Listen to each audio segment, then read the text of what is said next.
another video, and today I want to share with you how I refresh my crochet hair. So I was in the process of getting dressed and I kind of have it pulled back, and I wanted to share with you guys how I actually refresh my crochet hair day to day. So this is my first protective style this year, and I've had it in my hair now 4 weeks. I kind of plan on leaving it in there for 5 weeks, but I may take it out this weekend because I just really miss my hair. So since I was going to kind of refresh it and it's maybe the last time that I have it in my head, I wanted to come and share a video with you guys to show you what I do.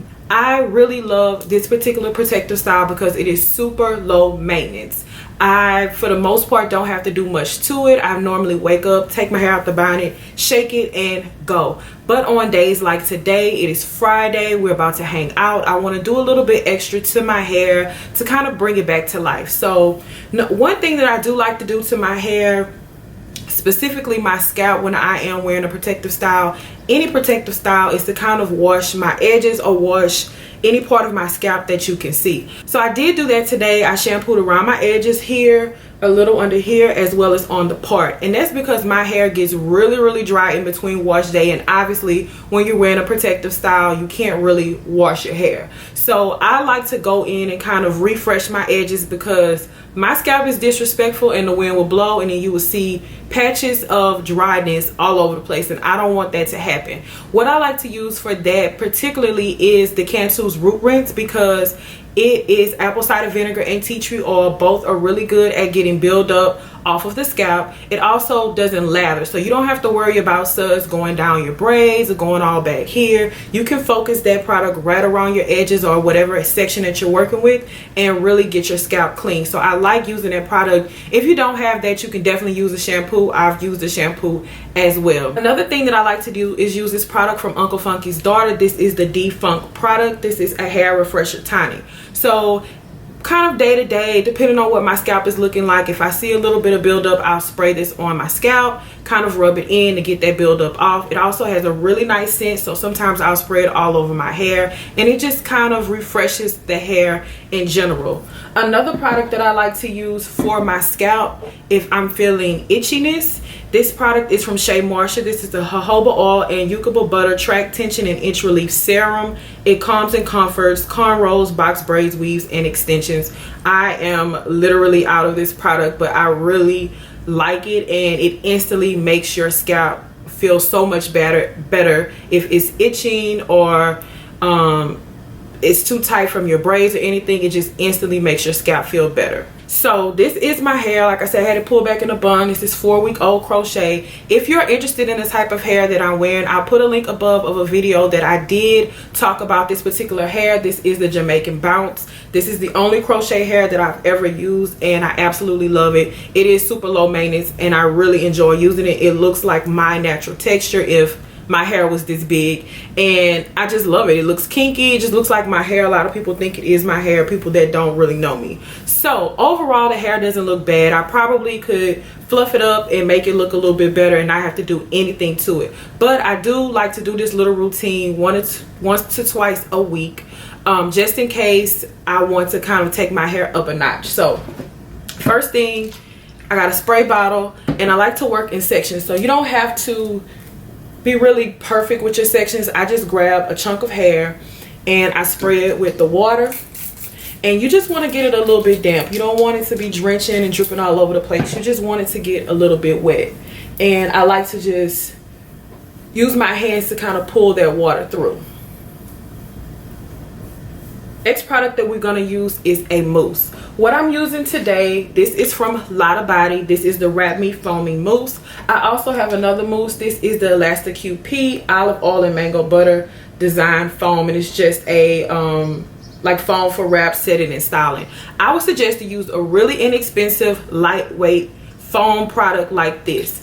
I did make the mistake when I first got a crochet using like a true mousse, like the thick white mousse, and what I found with using that product, it's not bad to use it, but it does cause more buildup on the hair a lot quicker. Also, a lot of those really heavy mousses tend to have a lot of hold, and you don't really need that with synthetic curly hair. It's gonna keep its curl. So I would suggest to use something like cheap, inexpensive. Go to Walmart, Dollar Tree, or wherever and grab some sort of mousse. So all I do is put a couple of pumps in my hand, rub it in, and just massage this through the hair. And this is really going to help with the frizziness, especially when you first get your hair done. Your hair tends to be really big, so this kind of helps tame some of the frizziness and bring that hair back to life. So I don't know if you guys can tell, it just already looks just a little bit better once you add that mousse to your hair compared to this side that's kind of separated. This just looks a little bit better. Don't worry about these little flyaways. We're going to handle those later. So you want to continue that process throughout your entire head.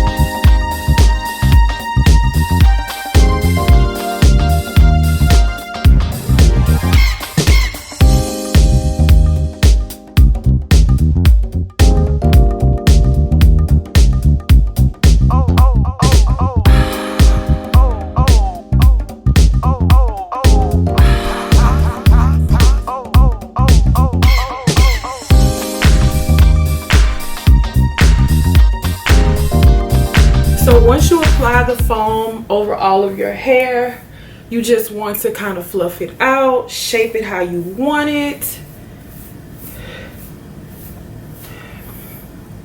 Yeah, so like I said, I probably could have skipped doing this all together, but since we are going out today, getting out, grabbing a drink or whatnot, I wanted to take a couple of extra steps and really make my hair look good. And if you need extra foam, you definitely can add it. The front of my hair tends to look the worst, so I always have to do just a little bit extra in that area.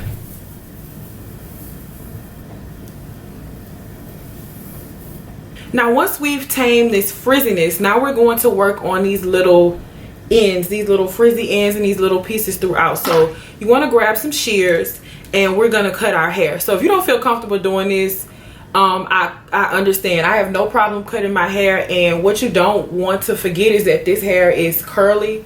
It's also not your hair, so if you cut little pieces at a time, you're gonna be okay. So I just like to start at my ends and kind of go around and cut some of the frizziness off. So anything that just looks really frizzy, really crazy, like this piece of hair here is just, it's old and it's just getting a little out of control. So I'm gonna go in and kind of cut this little piece here off. And yes, you can definitely mess your hair up, but one thing about curly hair is that it just kind of, to me, falls into place. So if you cut little pieces off at a time and just go around slowly and play with it, you can definitely cut off exactly what you need without messing up the hair. Also, I tend to stick around like my face area. I don't go all in the back unless there's something that's really poking out. I tend to stay around the hair that frames my face because this is what most people see first, and that's what I want to really look good. I will definitely check the back, but it's not my area of concern. I typically worry about the front of my hair. So I'm just going to go around and continue to clip any little frizziness or little pieces of hair that I think need to be taken away.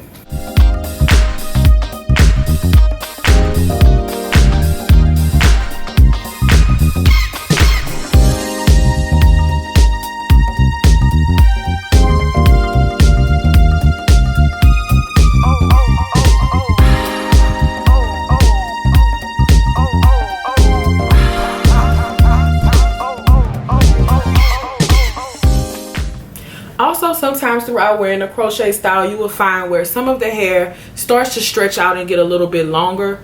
I have no problem cutting those little pieces off as well, just to kind of make sure that the hair stays shaped nicely. You want it to look really natural, and that's my thing. I love to kind of go in and shape the hair just to make sure that it looks really natural. So once I've gone in and sort of trimmed up the hair, made sure I got a lot of the frizzy pieces, kind of reshaped it or whatever I needed to do to kind of tame it, next I'm gonna go in and just kind of add a little bit of oil to it just to add a little bit of shine, and we're going to be done. So what I like to use for that, this product is from Uncle Funky's Daughter. This is the Glossy Finishing Hair Polish. I also like to use this Nourishing Coconut Oil Weightless Hydrating Oil Mist. Today I think I'm going to use this Uncle Funky's Daughter product. It has a scent to it as well. It doesn't clash with the other product, the Defunk, but this does have a nice scent as well. So if you just want to refresh your hair and add a little shine, you can definitely use the Glossy product from Uncle Funky's Daughter.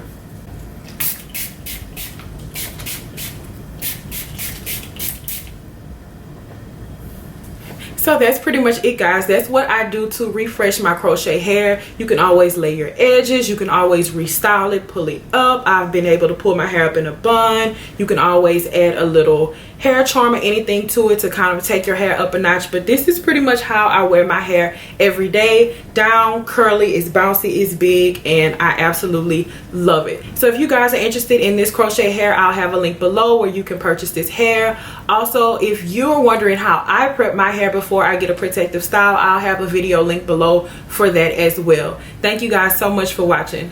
Bye, y'all.